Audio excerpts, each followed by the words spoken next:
Welcome to the Water Data Podcast. Today, it is an absolute honor and privilege to be speaking to Professor Guenter Bloeschl.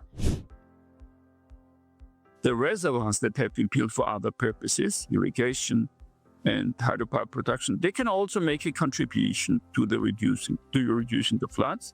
But this depends on how they are managed. Because if you keep them full all the time, which is an advantage, for example, for hydropower production. But for flood protection, this has negative effects because there's no water, no space available in the reservoir to take up the flood waves. With Africa and Asia developing, as land becomes scarce in all of these African and Asian cities, you're starting to see lots of construction of floodplains.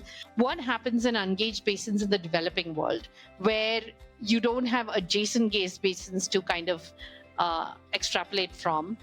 What should we be doing in this part of the world? These large-scale processes, continental-scale processes, usually really the main fingerprint is that of climate.